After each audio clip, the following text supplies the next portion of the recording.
Welcome to iDream media. So, ఆమె హిమాలయాల్లో తపస్సు చేశారు. ఎంతోమంది తాంత్రికుల్ని, మాంత్రికుల్ని కలిసారు. ఆమెకి తంత్రం తెలుసు, మంత్రం తెలుసు, యంత్రం తెలుసు. సో, అంతే కాకుండా కాశీకి రెగ్యులర్‌గా వెళుతూ ఉంటారు. అక్కడ నాగ సాధువులతో మాట్లాడుతూ ఉంటారు. సో, అనేకం దీని గురించి. అయితే అసలు అఘోరాలెవరు? నాగ సాధువులెవరు? వీళ్ళు ఎప్పుడు జనాల్లోకొస్తారు? సో, మనకు తెలియని విషయాలేంటి వాళ్ళ గురించి? సో, వాళ్ళ జీవన విధానం ఎలా ఉంటుంది? ఎందుకు వాళ్ళ లైఫ్ అనేది చాలా లాంగ్‌గా ఉంటుంది? సో, వివరాలు తెలుసుకుందాం. మనతో పాటు ఉన్నారు ప్రముఖ యోగా గురువు అరుణాదేవి గారు. మ్యామ్ నమస్తే. నమస్తే అమ్మా. మ్యామ్ మీరు నాకు ఇంటర్వ్యూస్ ఇస్తారు. కానీ నెలకోసారి ఇస్తారు. లేదా 2 నెలలకొస్తారా? ఒక్కోసారి అయితే 6 నెలలకి ఇస్తారు. ఎందుకంటే మీరిక్కడ ఉండరు ఎక్కువగా. హిమాలయాస్‌కెళ్తారు, కాశీకి వెళ్తారు. సో, అనేక విద్యలు నేర్చుకున్నారు మీరు. అంటే మొదటి నుంచి కూడా అదే దాంట్లో ఉన్నారు. సో, ఇప్పుడు నేను మీ ఫోటో చూసి చాలా భయపడ్డాను. ఏందంటే, సో, ఇలా దీక్ష చేస్తూ ఉన్నారు. అక్కడేమో శవాలు కాలుతూ ఉన్నాయి కాశీలో అది. సో, అదేం ఘాట్ సంథింగ్ మణికర్ణిక ఘాట్. మణికర్ణిక ఘాట్. నాకు చాలా భయమేసింది. దాని తర్వాత అడిగాను అసలు ఏంటి, ఏంటి అంటే, అలా చేస్తాము సాధన ఉంటుంది అని. జనరల్‌గా అసలు ఈ అఘోరాలు, నాగసాధువులు ఎవరు? వాళ్ళెందుకు జనాల్లోకి రారు? ఎప్పుడొస్తారు? వాళ్ళ లైఫ్ స్టైల్ ఎలా ఉంటది? మీరు అనేక సందర్భాల్లో వాళ్ళని మాట్లాడాను, కలిసాను అని జెప్తారు. వాళ్ళ దగ్గర విద్యలు నేర్చుకున్నారు. మీరు హీల్ చేస్తారు గూడా జనరల్‌గా. సో, ఏం చెప్తారు మ్యామ్ జనరల్‌గా వాళ్ళ గురించి? మాకు తెలియని విషయాలంటే? చాలా మందికి తెలియని విషయాలంటే అఘోరాలు, తర్వాత నాగసాధువులు. ఈ మధ్య కొంచెం ఎక్కువ మాట్లాడుతున్నారు. హ్మ్. ఇది ఒక సైన్యం. అంటే ఒక రెజిమెంట్, మన ఇప్పుడు డిఫెన్స్, మిలిటరీ తీసుకుంటే మిలిటరీలో రెజిమెంట్స్, వార్ రెజిమెంట్స్ అని ఉంటాయి. హ్మ్. ఇలా వార్ రెజిమెంట్స్ లాగా వీళ్ళు కూడా రెజిమెంట్స్ మాట. అఘోరా అండ్ అఖాడాలు అంటారు వాటిని. అఖాడా అంటే ఒక ఆర్గనైజేషన్ అది. హ్మ్. అఖాడా అని అంటారన్నమాట. దీన్ని ఏమంటారంటే ఏబిఏపి అంటే అఖిల భారత అఖార పరిషత్ హ్మ్. అని ఒక ఆర్గనైజేషన్ 1954లో ఒకటి ఆర్గనైజేషన్ రిజిస్ట్రేషన్ చేశారు ఇది మన ఇండియాలో. హ్మ్. కానీ దానికన్నా ముందే హ్మ్. ఎప్పుడు అనంటే ఇది ఫస్ట్ ఒక రెజిమెంట్ ఆకారాలు లాంటివి తయారు చేసింది ఎవరు అని చెప్పాలంటే పరశురాముడు, హ్మ్. తర్వాత అగస్త్యుడు. హ్మ్. వీళ్ళు చాలా పెద్ద ఆర్గనైజేషన్, చాలా పెద్ద, అంటే మన సంస్కృతిని ఏదైతే ఉందో మన ఇది కాపాడడానికి వాళ్ళు అప్పట్లో ముఖ్యంగా దేవాలయాలు. హ్మ్. ఎందుకంటే దేవాలయాల మీద అప్పుడు కూడా బాగా దాడి జరిగేది.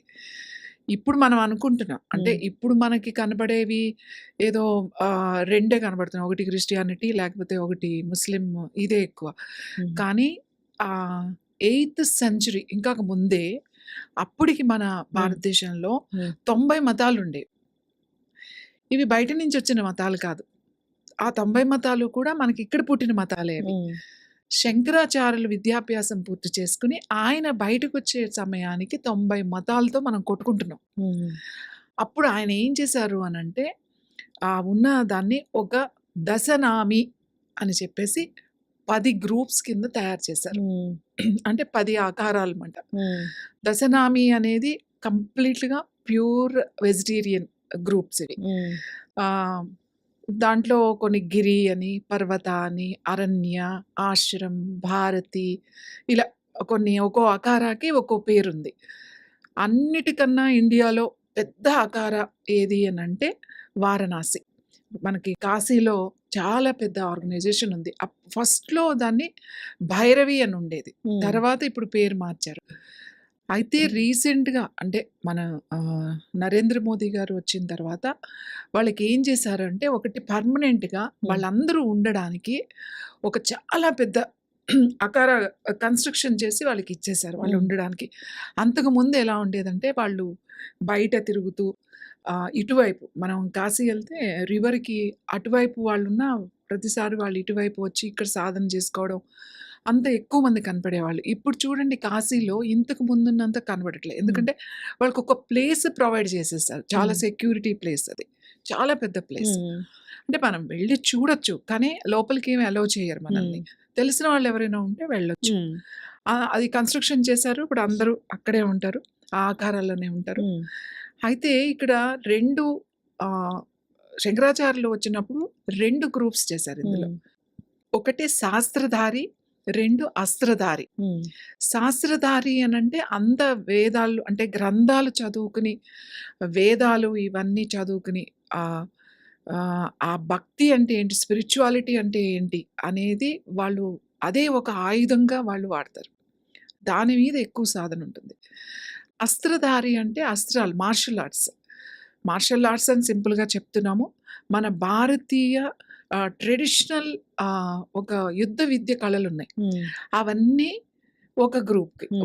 వాళ్ళ దగ్గర కత్తి ఉంటదనమాట. అంటే హ్మ్. వెపన్స్ ఉంటాయి వాళ్ళకి. రకరకాల వెపన్స్ ఎలా వాడాలి అనేది వాళ్ళకి చాలా బాగా తెలుసు. వీళ్ళకి మన సాంప్రదాయం, మన కల్చర్ ఏంటి, మన వేదం ఏంటి, మన రూట్స్ ఏంటి అనేది వీళ్ళు. వీళ్ళు శాస్త్రధారులు, వీళ్ళు అస్త్రధారులు. ఇలా వాళ్ళని విడదీసి ఇది చేశారు.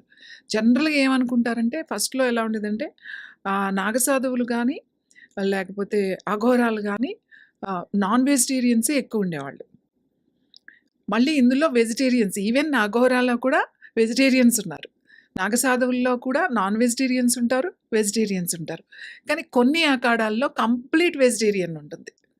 కొన్ని ఇప్పుడు శంకరాచార్యులు ఈ దశనామి అనే ఏవైతే ఒక 10 గ్రూప్స్ అఘరాలు నిర్మించారో అవన్నీ ప్యూర్ వెజిటేరియన్. కాకపోతే వాళ్ళకి వీళ్ళకి ఏంటి డిఫరెన్స్? అసలు నాగసాధువులకి అఘోరీలకి ఏంటి తేడా అనంటే, నాగసాధువులు బట్టలు వేసుకోరు. హ్మ్. పూర్తిగా నగ్నంగానే ఉంటారు. వాళ్ళు కంప్లీట్ భస్మంతోనే భస్మం రాసుంటారు. వాళ్ళు చేసేది అంతా శైవత్వమే, శివానే. అలాగే అఘోరీలు ఖచ్చితంగా బట్టలు వేసుకుంటారు. బట్టలు వేసుకోవడం అంటే కనీసం చిన్న గోచి లాంటిదన్నా హ్మ్. ఒకటి పెట్టుకుంటారు. నాగసాధువులైతే నాగసాధులైతే అసలెలాంటి నగ్నంగానే హ్మ్. ఉంటారు. వాళ్ళేమి బట్టలు వేసుకోరు. హ్మ్. ఎక్కువ హిమాలయాస్‌లో ఉంటారు నాగసాధులు. హ్మ్. హిమాలయాస్‌లో చాలా ప్లేసుల్లో హ్మ్. అఘారాలున్నాయి. బద్రీనాథ్ గాని, కేదారనాథ్ గాని, ఇంకా పైకి వెళ్తే అక్కడ అఘారాలున్నాయి. హ్మ్. అలాగే ఇప్పుడు మన అందరికీ కనిపించేది వారణాసి, ఉజ్జయిని హ్మ్. వీటి దగ్గర కూడా పెద్ద అఘారాలున్నాయి. తర్వాత కామాఖ్య, హ్మ్.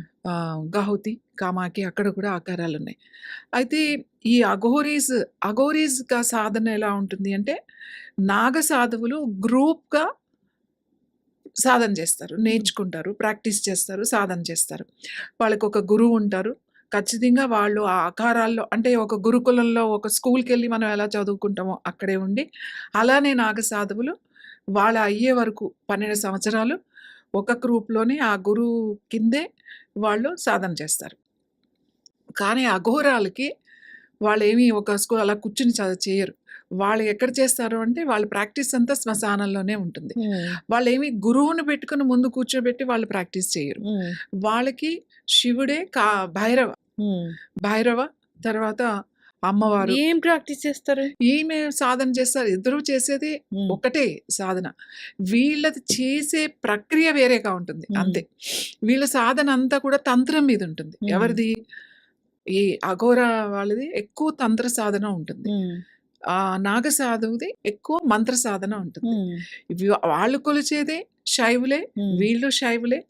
వాళ్ళు శివుడినే ప్రార్థిస్తారు. వీళ్ళు శివుడి రూపంలో ఉన్న హ్మ్. భైరవాన్ని ప్రార్థిస్తారు. అమ్మవారిని హ్మ్. కాల భైరవని వీళ్ళు హ్మ్. చేస్తారు ఈ అఘోరాలు. తంత్ర సాధన అంటారు కదా మ్యామ్! హ్మ్. అసలు ఏముంటాయి దాంట్లో? దానివల్ల ఏమొస్తది? వాళ్ళు ఎవరినైనా ఏమైనా చేయగలుగుతారా దానివల్ల? తంత్ర సాధన నేర్చుకున్నారు కదా! అంటే నేను చెప్తున్నాను దీన్ని బ్లాక్ మ్యాజిక్ అని చెప్తా ఉంటారనమాట. హ్మ్. బ్లాక్ మ్యాజిక్ అంటే ఏంటి అనంటే, ఈ అఘోరాసు రాత్రి చేసే సాధన. హ్మ్. బ్లాక్ అంటే చీకట్లో, హ్మ్. నల్లటి చీకట్లో చేసే సాధన ఇది. చాలా కఠినంగా ఉంటది. హ్మ్. అంటే మనం మాట్లాడితే అది చాలా అనవసరం ఇన్ఫర్మేషన్ హ్మ్. వెళ్ళడం దాని మీద డిస్కషన్ వేసి. వాళ్ళ పరీక్షే నువ్వు ఒక నాగసాధువు అవ్వాలన్నా, హ్మ్. నువ్వు ఒక అఘోరిగా మారాలన్నా, నీకు పరీక్ష 12 సంవత్సరాలుంటుంది. అబ్బో! 12 సంవత్సరాలు నిన్ను పరీక్షలే అన్నీ గూడా. ఇప్పుడు ఈ నాగసాధువులు చాలా శాంతంగా, చాలా విద్యాపరంగా, మంత్రపరంగా వెళ్తారు. హ్మ్. వీళ్ళు వీళ్ళు వీళ్ళు వీళ్ళకి విద్య ఉంటుంది. వీళ్ళకి మంత్రం ఉంటుంది. కానీ చేసే విధానం వేరుగా ఉంటుంది. తర్వాత వీళ్ళకి, వాళ్ళకి మెయిన్ డిఫరెన్స్ ఏంటంటే, వీళ్ళు ఆ శవాలు హ్మ్. కాలుతున్నప్పుడు అది ఎప్పుడో ఒక గురువు వాళ్ళ పూజ చేస్తారు. నెలకో ఎప్పుడో చేసినప్పుడు గురువు గారు ప్రసాదంగా ఇస్తారు. హ్మ్. అఘోర, అఘోర, అఘోరి. అఘోర అంటే ఏంటి అంటే అఖండ. అఖండ నుంచి ఈ వర్డ్ వచ్చింది. ఈ హ్మ్. అఘోర అనేది హ్మ్. అఖండ అనే దాని మీద నుంచి వచ్చింది. అఖండ అంటే అంతా శివే. ఇంక ఏమీ లేదు. నీ నువ్వు శివే, నువ్వు చచ్చిపోయినా శివే, నీ మలము శివే, నీ మూత్రము శివ అని అంతా ఇంకంతే. వాళ్ళకేం డిఫరెన్స్ లేదు. హ్మ్. ఇది చిరాకు, ఛీ! ఇది అసహ్యము, హ్మ్. ఇది ఏంటి అనేది అసలు వాళ్ళకి రాదది. హ్మ్. రాకూడదు ఒక అఘోరాకి. అవును. ఆ మధ్య నేనొక ఇంగ్లీష్ ఛానెల్‌లో జూసాను. సో, అప్పుడు పుష్కరాలప్పుడు. హ్మ్.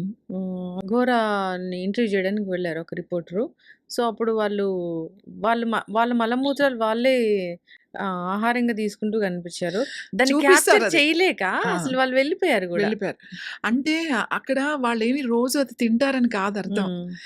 అంటే వాళ్ళు ఆ మల మూత్రమును కూడా వాళ్ళకేం డిఫరెన్స్ లేదు. హ్మ్. ఇది మలము, ఇది మూత్రము, ఇది మాంసము, ఇది పచ్చిది, ఇది ఉడకబెట్టింది, ఇది ఇక్కడుంది, ఇది కపాలము, ఇది పుర్రె, ఎముకలు ఏమి ఉండవు వాళ్ళకి. హ్మ్. అంత దాంట్లో వాళ్ళెళ్ళిపోతారు. హ్మ్.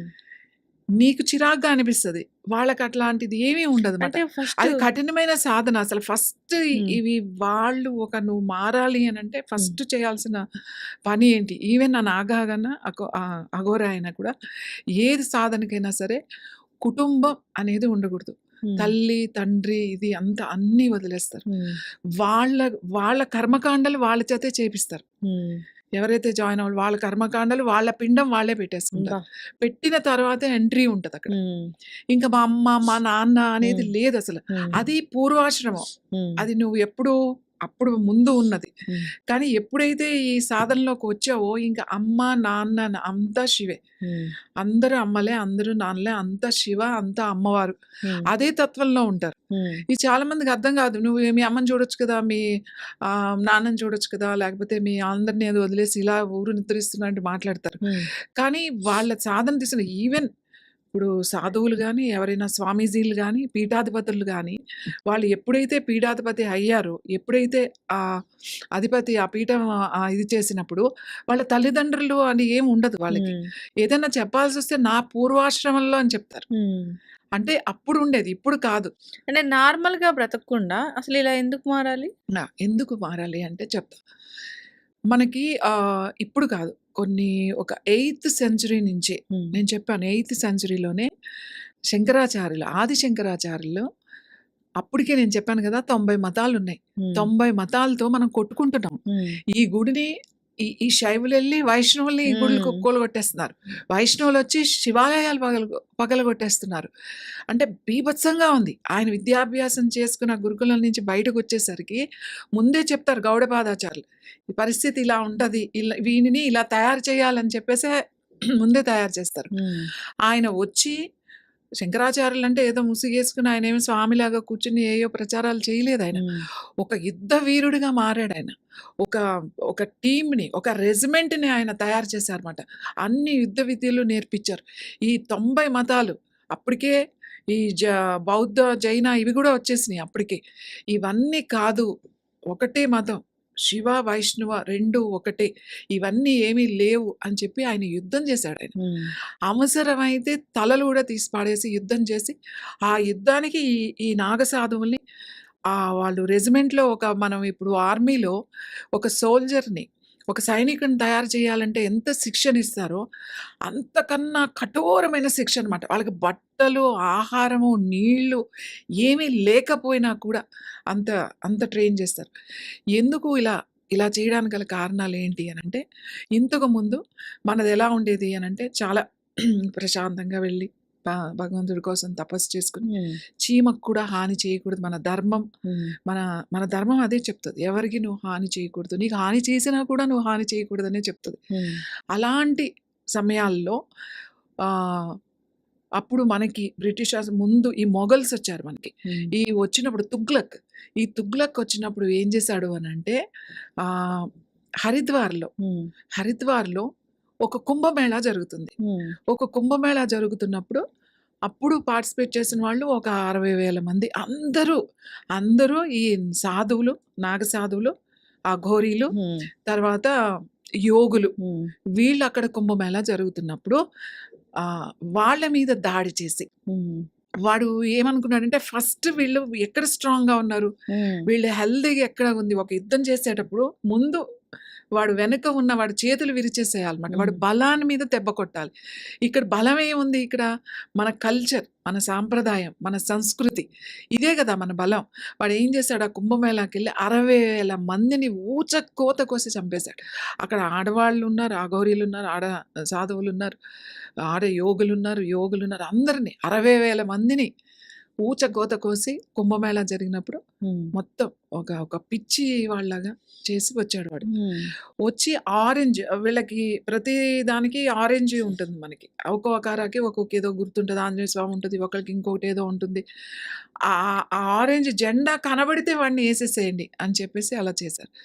అప్పుడు తర్వాత ఏమైంది అనంటే, ఇలా కాదు, నువ్వు ఇది శాంతి, ఇది ఇలా అని నువ్వు కూర్చుంటే అవతల వాడు మన మీద వచ్చి యుద్ధం చేస్తుంటే, ఇంత సాధన చేసి ఇంత శక్తులు మనకు ఉండి మనం అవతల వాడిని ఏం చేయకపోవడం ఏంటి అని చెప్పి, తర్వాత ఎప్పుడైతే నెక్స్ట్ జనరేషన్ వాళ్ళు ఉంటారు కదా, వాళ్ళందరినీ ఒక లైక్ సాధువులు, వీళ్ళ నాగ సాధువులందరికీ లైక్ జిమ్నాస్టిక్స్ లాగా ఉంటాయి. జిమ్నాస్టిక్స్ ఎలా ఉపయోగించాలి, అందులో కూడా మళ్ళీ అస్త్రధారి, శాస్త్రధారి ఉన్నారు కదా, వాళ్ళకి శాస్త్రం అంతా అన్నీ నేర్పిస్తారు. వాళ్ళకి మొత్తం నేర్పిస్తారు.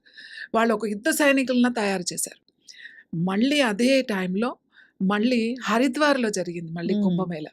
హరిద్వార్లో కుంభమేళా జరిగినప్పుడు మళ్ళీ అదే సిచ్యువేషన్. మళ్ళీ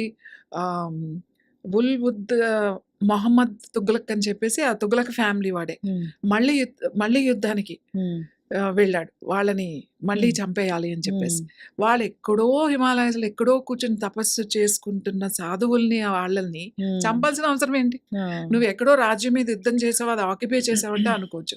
కానీ హిమాలయాల్లో కూర్చొని ఎక్కడో తపస్సు చేసుకుని సాధన చేసుకునే వాళ్ళని ఎలా అనే ఎందుకు చంపాడు అంటే, మనకి స్ట్రెంగ్త్ అదే, మన కల్చర్ అది లేకుండా చేయాలి అనమాట. హరిద్వార్లో చేసినప్పుడు అప్పుడు వీళ్ళు తిరగబడి కనపడినట్టు ఒక 20,000 మంది సైనికులు వచ్చారు అక్కడికి. 20,000 మంది సైనికుల్ని అసలు ఎంత ఎవరికి అర్థం కాలేదు. వాడు చూస్తే ఇంత బక్కగా సన్నగా బట్టలు లేకుండా ఒక బూడిద రాసుకుని ఉఫ్ అంటే ఎగిరిపోయేటట్టు ఉండే ఒక సాధువు, నాగ సాధువు ఎగిరి వెళ్ళి ఎటు ఎగురుతున్నాడో కూడా తెలియకుండా 20,000 మందికి ఒక యుద్ధం జరిగింది అక్కడ. యుద్ధం జరిగి అందరినీ చేసిన తర్వాత ప్రొటెక్షన్ కోసం అంట ఒక రెజిమెంట్ అని యుద్ధాలు. అప్పుడే కాదు, పరశురాముడు ఫస్ట్ స్థాపించినప్పుడు కూడా ఒక యుద్ధానికి అవసరమైనప్పుడు ఈ సాధువులే పంపించేవాడు. ఈవెన్ మన బౌద్ధ ప్రచారం జరిగినప్పుడు కూడా కొన్ని దాంట్లో ఝాన్సీ లక్ష్మీబాయి ఉన్న టైంలో కూడా వాళ్ళకి యుద్ధానికి అవసరమైనప్పుడు ఇక్కడి నుంచే ఈ సాధువుల నుంచే కొంతమంది ఒక 20,000 మందిని యుద్ధానికి పంపించారు. సో అలా మన సాంప్రదాయాన్ని, మన సంస్కృతిని కాపాడటానికి ఈ నాగ సాధువుల్ని, ఈ అఘోరిల్ని, సాధన వేరైనా కూడా వీళ్ళు ఒక సైనికుల్లాగా వాళ్ళని తయారు చేశారన్నమాట. అప్పుడు నుంచి తయారు చేసిన తర్వాత మనకి బ్రిటిషర్స్ వచ్చారు. బ్రిటిషర్స్ వచ్చిన తర్వాత మనకి పరిస్థితులు మారినాయి, యుద్ధాలు ఇవన్నీ మారినాయి కదా. మారిన తర్వాత ఈ అఖారాల్లో ఉన్న వాళ్ళ సాంప్రదాయాలు వాళ్ళు ఆ అఖారాల్లోనే చేసుకుంటారు. నాగసాధువులు ఎప్పుడు మీకు బయట కనపడరు. వాళ్ళు ఎప్పుడు కనబడతారు? కుంభమేళాలో కనబడతారు. వాళ్ళకి తెలుసు ఎక్కడెక్కడ కుంభమేళాలు ఉన్నాయి. ఈ కుంభమేళాలు కూడా ఫస్ట్ కుంభమేళా ఎలా పెట్టారు? ఈ సంతులంతా ఇది మళ్ళీ ఎప్పుడు జరిగింది ఈ కుంభమేళా? అప్పుడు మనకు బ్రిటిషర్స్ వచ్చిన తర్వాత మనం వాళ్ళని ఈ గాంధీ గారు వాళ్ళని గో బ్యాక్ సైమన్ అని చెప్పేసి ఒక నినాదం చేసి ఉప్పు సత్యాగ్రహం చేస్తున్నప్పుడు మన వాళ్ళు ఎవరు వెళ్ళినా కూడా ఈ కరపత్రాలు పంచిపెట్టాలి అని అంటే చాలా కష్టమయ్యేది. అంటే కొన్ని రాష్ట్రాలకి, కొన్ని రూరల్ ఏరియాలకు వెళ్ళాలి అని అంటే అప్పుడు వీళ్ళనే ఈ సాధువుల్ని, సంతుల్ని, యోగుల్ని, నాగసాధుల్ని, అఘోరాలతోనే ఇవన్నీ వీళ్ళే ఒక సైనికులుగా మారి హ్మ్. మొత్తం దేశమంతా ఎక్కడికెక్కడికి ఇన్ఫర్మేషన్ అంతా హ్మ్. వీళ్ళే ఇచ్చేవాళ్ళు. ఒక హ్మ్. బైరాగుల్లాగా, ఒక అఘోరీల్లాగా. హ్మ్. ఎందుకంటే వాళ్ళు ఎక్కడైనా పడుకుంటారు. వాళ్ళకేమి ఇల్లు అక్కర్లేదు, ఏం అక్కర్లేదు. 15 రోజులు వాళ్ళకి ఆహారం లేకపోయినా కూడా పర్వాలేదు. ఎందుకంటే వాళ్ళ ప్రాక్టీస్ అలా ఉంటుంది. యెస్. అంత కఠినమైన మంచులో, ఆ చలిలో వాళ్ళు బట్టలు లేకుండా ఉండగలిగే శక్తి వాళ్ళు సంపాదించుకుంటారు. హ్మ్. ఆ ఎనర్జీ మన బాడీలోనే ఉంటుంది. అలా మన శరీరాన్ని ప్రిపేర్ చేస్తారు. అంత కఠినమైన సాధన చేస్తారు. ఇప్పుడు వాళ్ళ అవసరం మనకి లేదేమో అందుకే వీళ్ళకి తెలియట్లేదు. ఈ రోజుకి కూడా మీరు వాళ్ళనడిగితే ఇప్పటికి కూడా మనకి ఏదన్నా అవసరమైతే వాళ్ళు ఒక్క పిలుపుతో అసోసియేషన్‌లున్నాయి. హ్మ్. నేను చెప్పాను కదా! ఏబీఏపీ అని చెప్పేసి. హ్మ్. ఈ ఆల్ ఇండియా అఖారా కౌన్సిల్ ఉంది. హ్మ్. ఒక్క ఇది వచ్చేస్తే మీకు కను తెరిచి చూసే లోపల మీకు మొత్తం నాగసాధువులతో నిండిపోతదిక్కడ. హ్మ్. ఇప్ అంత సైన్యం ఉంది. హ్మ్. మీరు అనుకుంటున్నారు అందరికి తెలియని విషయం ఏంటంటే, ఏదైతే మన దగ్గర ఉన్న హ్మ్. డిఫెన్స్‌లో ఏదైతే రెజిమెంట్స్ సైనికులున్నారా? ఉన్నాయి కదా! ఆ! మనకి. ఈ రెజిమెంట్సేనే మన సైనికులు అనుకుంటున్నారేమో. ఒకవేళ మనకి ఏదైనా అవసరం అయితే, మీరిలా చూసి, ఇలా చూస్తే ఒక తెల్ల బూడిదలాగా వచ్చేస్తారు. ఒక మేఘంలాగా వచ్చేస్తారు వాళ్ళు. అంతమంది ఉన్నారు ఈ రోజుకి కూడా. ఎందుకంటే కొన్ని రహస్యంగా ఉండాల్సినవి రహస్యంగానే ఉండాలి. అనవసరమైన డిస్కషన్స్ పెట్టక్కర్లేదు. హ్మ్. అవసరం లేదు. ఎందుకంటే అఘోరి అనేవాళ్ళు బయటికి రారు. హ్మ్. ముఖ్యంగా అఘోరి అనేవాళ్ళు బట్టలు వేసుకుంటారు. హ్మ్. కొంచెం చిన్న వస్త్రమైనా ధరిస్తారు. హ్మ్. నాగసాధువులు మాత్రమే వస్తారు. కానీ నాగసాధువులు హ్మ్. విడిగా ఒక్కొక్కళ్ళు వచ్చి చెయ్యరు. హ్మ్. వాళ్ళు గ్రూప్‌తో వస్తారు. గ్రూప్ ప్రాక్టీస్, గ్రూప్‌లో ఉంటారు. వాళ్ళదంతా ఒక ఇది మాట. హ్మ్. వాళ్ళు కలవాలి. వీళ్ళ మీటింగ్స్ ఇవన్నీ కుంభమేళాలు ఎక్కడ జరిగితే అక్కడే ఉంటారు వీళ్ళు. హ్మ్. ఈ కుంభమేళాల్లో కూడా ఫస్ట్ స్నానం నాగసాధువులే చెయ్యాలి. హ్మ్. షాహీ స్నానం అని చెప్పి వాళ్ళు చేస్తారు. హ్మ్. వాళ్ళ తర్వాత మిగతా అఘోరీలు వాళ్ళ తర్వాత యోగులు అని వాళ్ళు చేస్తారన్నమాట. ఎప్పుడైనా సరే మీరు వెళ్ళినప్పుడు మనకి సౌత్ ఇండియాలో ఈ ఆకారాలు ఇవి లేవు. హ్మ్. ఎందుకు లేవు? ఈ వారిస్మెంట్స్ ఎందుకు నార్త్‌లోనే ఉన్నాయి హ్మ్. అనంటే, హ్మ్. మనకి ఎక్కడ ఇంత పెద్ద యుద్ధాలు గాని, అంత పెద్ద పెద్ద నాశనం చేయడం గాని ఇక్కడ జరగలేదు. ఎందుకంటే అక్కడ నార్త్ సైడ్ చాలా ఎక్కువ. ఇప్పుడు కాశీ చూడండి, లేకపోతే మధుర చూడండి, హరిద్వార్ ఇవన్నీ నాశనం చేసేసారు. అప్పుడు ఈ రెజిమెంట్స్ అనేవి వచ్చాయి. ఇప్పుడు మన దగ్గర ఇక్కడికొస్తే సౌత్ వైపొస్తే, సౌత్ వైపేసి అంత భయంకరంగా నాశనం చేసేసి యుద్ధాలు జరిగిన ఇక్కడేమి లేవు. అందుకని మనకి ఈ కల్చర్ మనకి చాలా తక్కువుంటుంది. నార్త్‌లో అఘోరా, నాగసాధువులు అంటే చాలా రెస్పెక్ట్ ఇస్తారు. చాలా నమ్మకం ఉంటుంది వాళ్ళకి. ఈ కుంభమేళాకి వెళ్ళేది కూడా ఎందుకు వెళ్తారో తెలుసా? ఒకటి అక్కడ స్నానం చేయడానికి. ఆ స్నానం చేసిన తర్వాత ఫస్ట్ నాగసాధువుల దర్శనం చేసుకుంటారు. హ్మ్. నాగసాధువుల దర్శనం అయిన తర్వాత అఘోరా దర్శనం చేసుకుంటారు. హ్మ్. వీళ్ళిద్దరి దర్శనం ఖచ్చితంగా చేసుకోవాలి. వీళ్ళైతే ఎప్పుడూ నార్మల్‌గా అయితే బయటికి రారు. ఏదైనా ధర్మంకి ఆహ్, ఏదైనా హ్మ్. అవసరం అయితేనే. అవసరమైతే మాత్రమే. అది కూడా ఒక్కళ్ళు రారు. హ్మ్. నాగసాధువులైతే ఒక గ్రూప్‌గానే వస్తారా? ఇక్కడ వీళ్ళ అవసరం ఉంది అనంటే హ్మ్. వాళ్ళకి మహామండలేశ్వర్, హ్మ్. తర్వాత మండలేశ్వరుడు, తర్వాత మహంత్ హ్మ్. ముగ్గురుంటారు. ఒక్కో హ్మ్. అఖాడాకి. మహామండలేశ్వర్ అంటే ఆయనే హ్మ్. హెడ్ చీఫ్ మాట ఆయన. హ్మ్. దాని తర్వాత మండలేశ్వర్ సెకండ్. దాని తర్వాత మహంత్. హ్మ్. వీళ్ళు అంటే ఒక ప్రైమ్ మినిస్టర్, మినిస్టర్ హ్మ్. అట్లా హోమ్ అట్లా ఉన్నట్టు ముగ్గురుంటారు. అలా హ్మ్. అన్ని అఖాడాల్లోనూ ఉంటారు. ఈ మహామండలేశ్వర్లే ఒక 1000 మందున్నారు. హ్మ్. అంటే అన్ని గ్రూప్స్ ఉన్నాయి మనకి. అన్నీ యెస్. ఉన్నాయి. అందరూ ఏమంటారు వీళ్ళు హిమాలయాల్లో కూర్చొని తపస్సు చేసుకొని ఏం చేస్తున్నారు అని అనుకుంటారు. వీళ్ళు హ్మ్. అవసరమైతే ఈరోజు మనకి మన ఆర్మీ కన్నా వాళ్ళెక్కువ యుద్ధం చేస్తారు. వాళ్ళు ఒక వెపన్‌ని నువ్వు కన్ను రెప్ప వేసి తీసే లోపల ఒక వెపన్‌ని ఎలా ఉపయోగించాలో వాళ్ళకి తెలుసు. సో, చాలా చాలా ట్రెడిషనల్ భారతీయ యుద్ధ కళలన్నీ కూడా వీళ్ళకి తెలుసు. హ్మ్. అఘోరి సాధన అంతా వేరుగా ఉంటుంది. ఇద్దరిది ఒకటైనా అఘోర అంతా శ్మశానంలో వండుకోవడం, ఆ పుర్రెలే వాళ్ళు అలంకరణలుగా వేసుకోవడం, ఆ పుర్రెలతోనే పళ్ళాలు అదే హ్మ్. తినడానికి గానీ, అలంకరణకు గానీ, హ్మ్. తర్వాత చితాభస్మం పూసుకోవడం గానీ, అంతా శివే అని చెప్పి వీళ్ళ సాధన. ఎవ్వరూ కూడా ఆహ్, ఈ సాధన చేసి ఇంత కఠినమైన సాధనలు, ఇంత సాధన చేసి ఒక పనికి మాలిన పనికి వాళ్ళ శక్తిని ఉపయోగించరు. హ్మ్. ఒకవేళ ఎవరైనా ఏదైనా బలవంతంగా దేనికైనా ఆశపడి చేస్తే, హ్మ్. అది గనక ఎవరైతే ఆ గ్రూప్స్‌లో వాళ్ళకి ఆ హెడ్స్ కనుక తెలిస్తే వీళ్ళకి ఎంత కఠినమైన శారీరక శిక్షలుంటాయో తెలుసా మీకు? హ్మ్. ఎంత అంటే భరించలేరు. అది ముందే తెలుసు వీళ్ళకి. హ్మ్. కానీ అందుకే అలాంటి పనులు చెయ్యరు. ఎక్కడైనా ఒకవేళ ఒక అఖాడాలో నువ్వేదైనా తప్పు చేసి నిన్ను బయటికి నెట్టేస్తే, ఏ అఖాడా కూడా నిన్ను తీసుకోదు. హ్మ్. ఎప్పటికీ తీసుకోదు. యెస్. అంతే అయిపోయింది వాళ్ళ జీవితం. ఇదంతా ముందే ఇదంతా ఉంటుంది. హ్మ్. ఆ పనిష్మెంట్స్ ఎలా ఉంటాయి? అక్కడ సిస్టమ్ ఎలా ఉంటుంది? రూల్స్ అండ్ రెగ్యులేషన్స్ ఎలా ఉంటాయి? ఇవన్నీ కూడా వాళ్ళకి నేర్పిస్తారు. శాస్త్రధారి అంటే వాళ్ళకి అన్ని వేదాలు అన్నీ చదువుకుంటారు వాళ్ళు. అస్త్రధారి అనంటే అస్త్రాలు ఎలా ఉపయోగించాలో చదువుకుంటారు. ఇద్దరూ ధర్మం కోసమే. ఇద్దరూ హ్మ్. మన సంస్కృతి కోసం. ఈ రోజుకి మనకి తెలీదు, ఇక్కడ కూర్చున్న వాళ్ళకెవ్వరికీ తెలీదు. ఈ భారతదేశంలోకున్న శక్తి ఏంటి అనేది ఈ రోజుకి తెలీదు. హ్మ్. ఈ రోజుకి మనం తెలుసుకోవాలి. ఇప్పటికైనా ఈ భారతదేశ శక్తి ఏంటి అనేది తెలుసుకోవాలి. మీరు అనుకుంటున్నారు అణుబాంబులు అవన్నీ కాదు. అంతకన్నా అణుబాంబు కన్నా ఇంకా పవర్‌ఫుల్ మన శరీరంలో ఉంది. ఆ శరీరాన్ని మనం ఎలా ప్రిపేర్ చేసుకోవాలి, దాన్ని ఎలా అస్త్రలంగా మనం వాడాలి అనే ఒక సైన్స్ మన దగ్గరే ఉంది. అది ఈ యోగుల దగ్గరే ఉంది. ఈ సాధువుల దగ్గరే ఉంది. ఈ అఘోరీల దగ్గరే ఉంది. యెస్. వీళ్ళ కొన్ని జనరేషన్స్ ఎక్కడ పార్టిసిపేట్ చేయకపోవచ్చు. కానీ వాళ్ళకున్న విద్యని నెక్స్ట్ జనరేషన్స్‌కి ఇచ్చి వెళ్తారు. వాళ్ళకున్న విద్యని నెక్స్ట్ జనరేషన్స్‌కి వెళ్తారు. హ్మ్. ఎక్కడ తప్పు జరగదక్కడ. అంటే ఎన్ని ఏళ్ళు బ్రతుకుతారసలు వాళ్ళు? వాళ్ళు ఒ ఇప్పుడు నాగసాధువులైతే చాలా మంది 100 అనేది ఇట్స్ నార్మల్. నార్మల్ అది. హ్మ్. 110, మనకొక 20 లాగా. 120, ఆ! 125 అట్లా ఉంటుంది వాళ్ళకి. హుహు. అంటే వాళ్ళకి అది ఎప్పుడూ అలానే ఉంటాడు. ఏదో తెల్ల జుట్టు ఉంటుంది. అదే ఆకారం ఉంటుంది. అలానే ఉంటాడు. పెద్ద డిఫరెన్స్ మీకేం కనపడదు. వాడు చెప్తే ఇది 100, 90, 80 అని మనకు అర్థం కాదు వాళ్ళు మాట్లాడుతుంటే. హ్మ్. కానీ లోకల్ వాళ్ళు చెప్పినప్పుడు లేదు ఈ బాబాకి మా తాతల నుంచి చూస్తున్నారు. ఈయన ఇక్కడే ఉంటాడు, వస్తూ ఉంటాడు. ఈయనకి 100 పైనే ఉంటాయి. అలా మనం హ్మ్. తెలుస్తుంది. ఇప్పుడు మీరు అంతెందుకు మనం చూడాలి అని అనుకుంటే వారణాసి ఈస్ ద ఇండియాలో బిగ్గెస్ట్ అఖాడా మాట.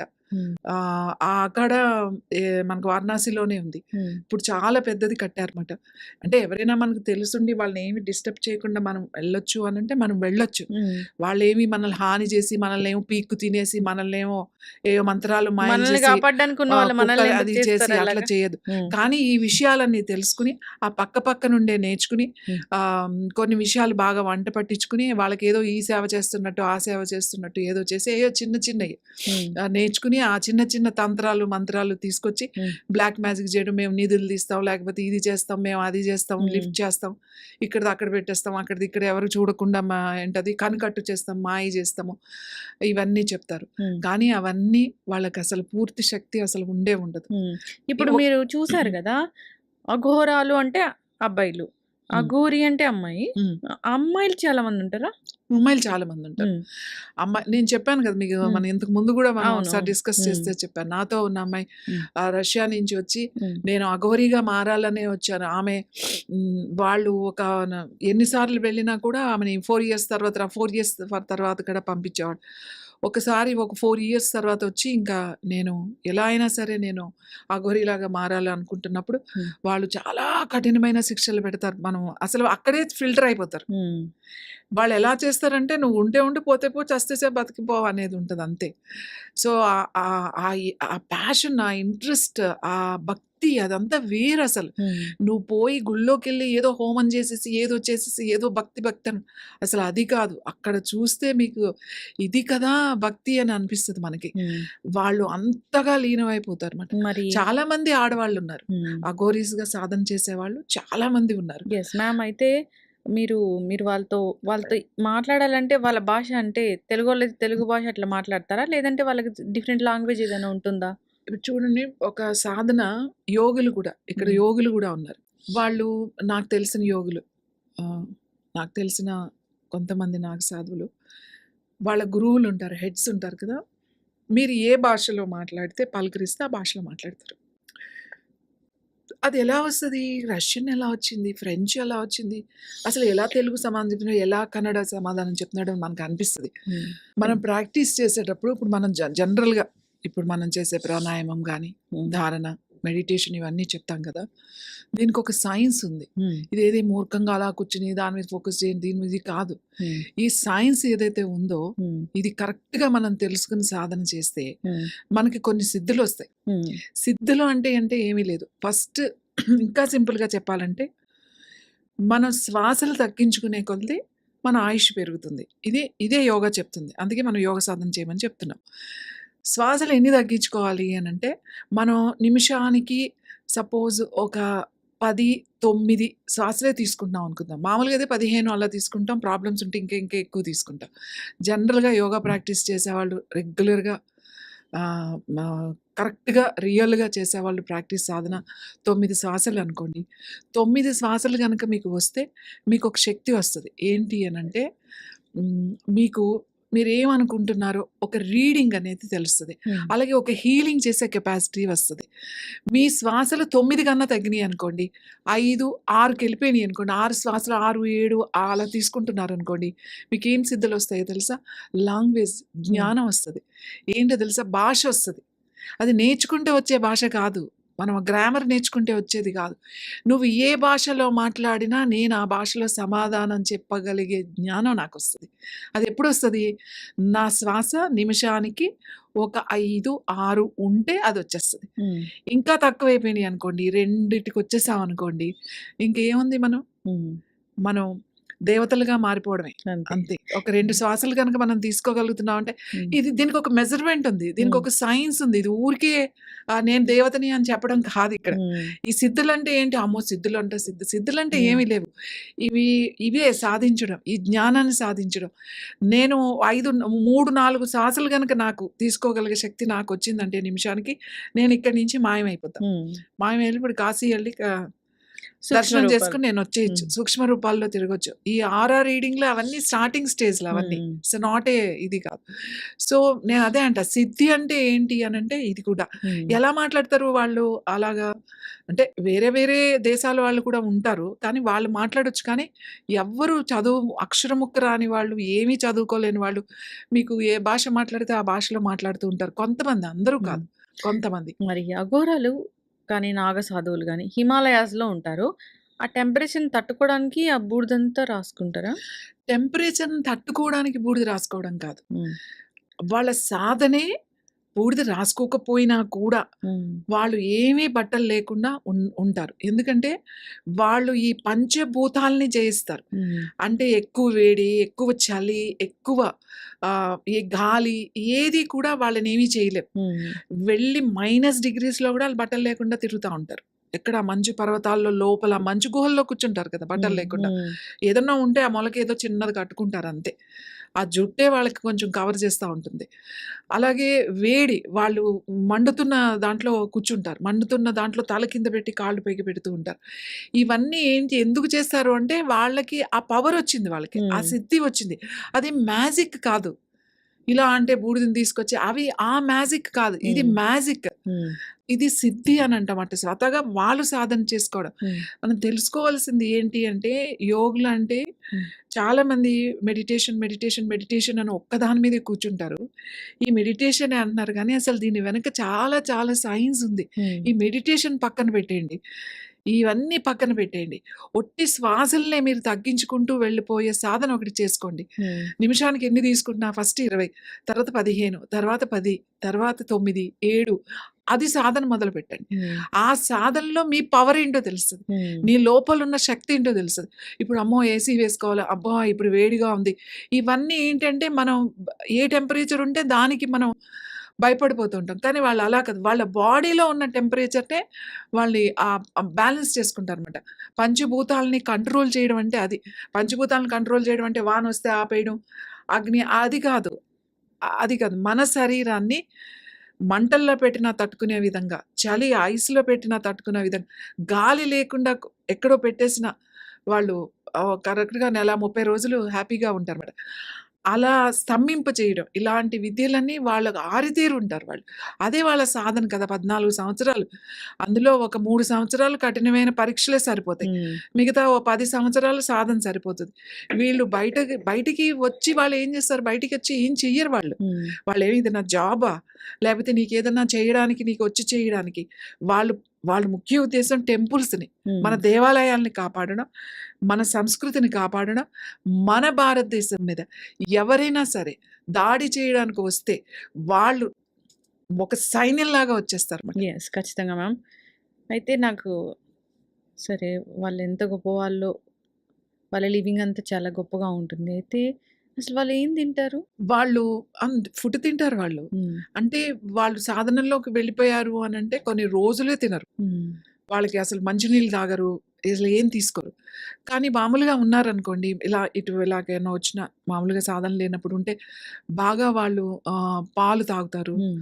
ఫ్రూట్స్ తింటారు. హ్మ్. ఇందులో వెజిటేరియన్ వాళ్ళుంటారు. హ్మ్. వాళ్ళసలు ఈ కూరగాయలు హ్మ్. ఉడకబెట్టినవి, తర్వాత మామూలుగా రొట్టెలు తింటారు. హ్మ్. నాగసాధులు కూడా అంత మంచులో కూడా వాళ్ళు పిండి హ్మ్. ఆ రాయి మీదే కలుపుకొని, రొట్టెలు చేసుకొని, హ్మ్. మనం వెళ్తే మనకు కూడా 1, 2 మనకి హ్మ్. ఖచ్చితంగా వాళ్ళు పెడతారు. అక్కడ హ్మ్. అంతకన్నా ఫుడ్ ఏముంటది? హ్మ్. ఏమన్నా ఆలుగడ్డలు అలాంటివి దొరుకుతాయి కదా! అయి ఉడకబెట్టుకొని అలా హ్మ్. తింటారు.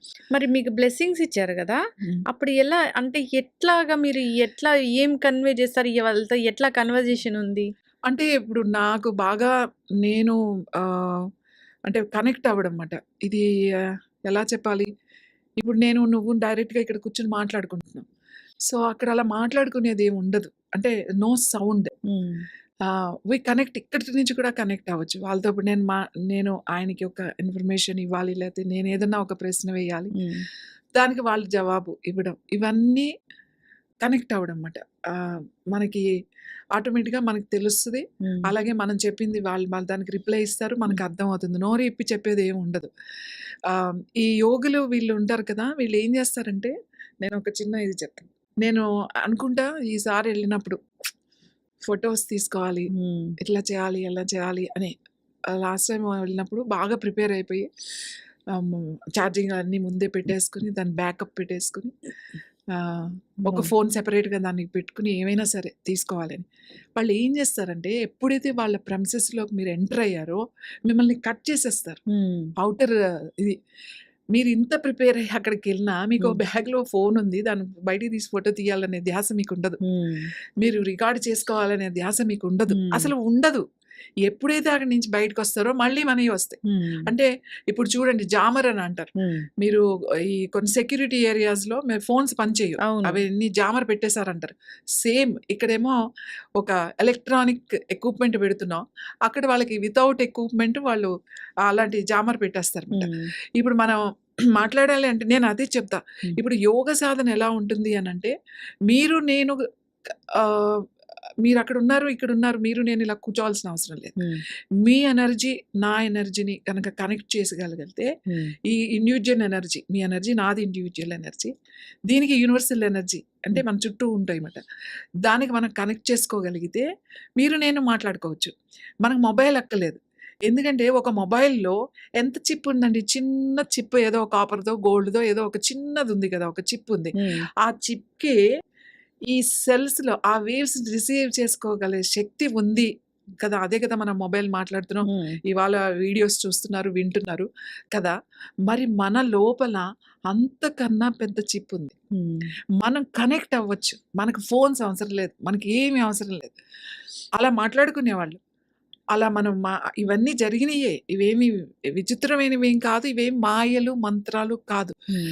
మనం మర్చిపోయాం అంతే. ఎక్కడో డిస్కనెక్ట్ అయిపోయాం మనకి. హ్మ్. ఆ విద్య ఎక్కడో మనకది ఆహ్, హ్మ్. ఎందుకంటే మనం ఇప్పుడు చదువుకునే విద్య గాని, మనం చదువుకునే ఏది కూడా మనది కాదు. అవును. ఈవెన్ ఇవాళ ఎంబీబీఎస్, మెడిసిన్, ఈవెన్ ఇవాళ చదివే ఇంజినీరింగ్ హ్మ్. ఈ ఏ సబ్జెక్ట్ తీసుకున్నా కూడా ఇది మన బ్రిటిషర్స్ ఏదైతే డిజైన్ చేశారో అదే ఇప్పటికి చదువుతున్నాం. హ్మ్. ఎటువంటి చేంజెస్ లేవు. మన ఫిజిక్స్, అగస్త్యుడు రాసిన కెమిస్ట్రీ, భరద్వాజుడు రాసిన ఫిజిక్స్, అలాగే నారదుడు రాసిన మేఘతంత్రం,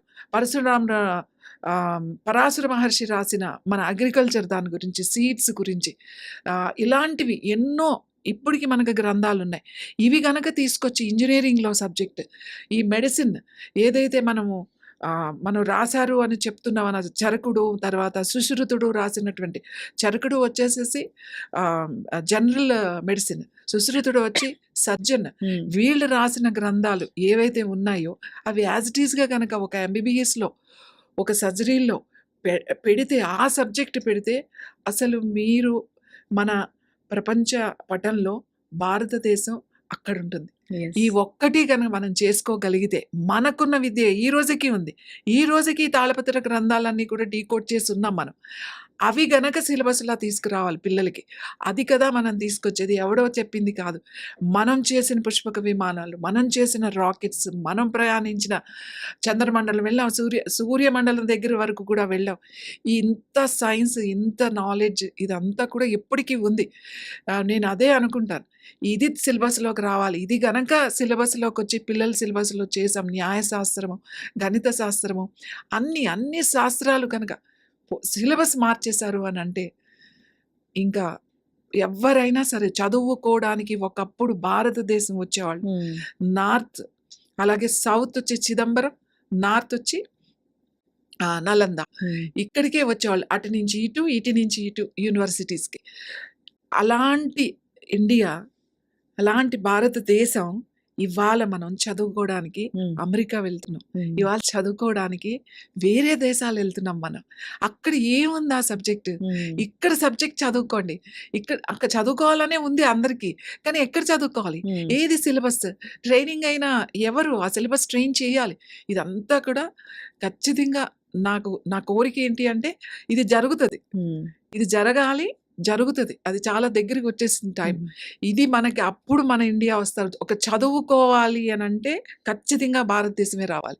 భారతదేశంలోనే ఒక యోగా శాస్త్రం చెప్పగలుగుతారు. భారతదేశంలోనే ఒక వైద్య శాస్త్రం చెప్పగలుగుతారు. భారతదేశంలోనే ఒక గణిత శాస్త్రం చెప్పగలుగుతారు. అంతటి నాలెడ్జ్ ఉన్నవాళ్ళు, ఆ నాలెడ్జ్ మనకి ఇప్పటికీ కూడా ఉంది. కొన్ని కోల్పోయినా కూడా కొన్ని మనకు ఉన్నాయి. సో ఇవన్నీ కూడా ఉన్నాయి. ఇవన్నీ కూడా నా కోరిక ఒక గవర్నమెంట్, మన ప్రభుత్వం ముందుకు వచ్చి ఇదంతా కూడా చేస్తే అద్భుతమైన ఒక జ్ఞాన సంపద భారతదేశం అంటే. అది మన అదృష్టం. ఎందుకంటే మనకు తెలియదు. ఇక్కడ ఉన్నాం కదా, మనకి తెలీదు. మనం ఇవాళ ఇక్కడ ఈ దేశంలో మనం ఇలా పుట్టామంటే నిజంగా ఎన్నో జన్మలు ఉంటేనే ఇక్కడ పుడతాడు. ఇలాంటి సంపదలో మనం ఉన్నాం. We are rich. అసలు ఎవరు చెప్తారు అంత పావర్టీ ఉంది, అది ఉంది, ఇండియా ఏమీ లేదు. అది చాలా తక్కువ. అది వేరు. కానీ మనమే అలా చేసుకున్నాం. వేరే వాళ్ళకి మన మంచితనాన్ని వాళ్ళు ఒక అలుసుగా తీసుకుని మన మీద జరిగిందనుకోండి, ఇప్పుడైనా పర్వాలేదు. ఇప్పుడైనా మనం మారితే ఒక అద్భుతమే జరుగుతది. ఖచ్చితంగా మ్యామ్. చాలా చక్కగా చెప్పారు. అఘోరాలంటే ఎవరు? నాగసాధువులంటే ఎవరు? అసలు వాళ్ళు ఎలా ఉంటారు? వాళ్ళ లైఫ్ స్టైల్ ఎలా ఉంటది? వాళ్ళ మోటో ఏంటి? వాళ్ళు ఎందుకు ఈ తంత్రాలు విద్యలు నేర్చుకున్నారు? వాళ్ళు ఎప్పుడు బయటకొస్తారు అనేది చాలా చక్కగా చెప్పారు. చాలా చూస్తూ ఉన్నాము. అవైతే నిజమైనవి కాదు. ఎందుకొస్తున్నారు అంటే దానికి కూడా చాలా చక్కటి వివరణ అందించారండి. సో, అసలు మన శాస్త్రం ఏంటి? సంప్రదాయం ఏంటి? చాలా చక్కగా చెప్పారు. ధన్యవాదాలు ma'am. Thank you so much.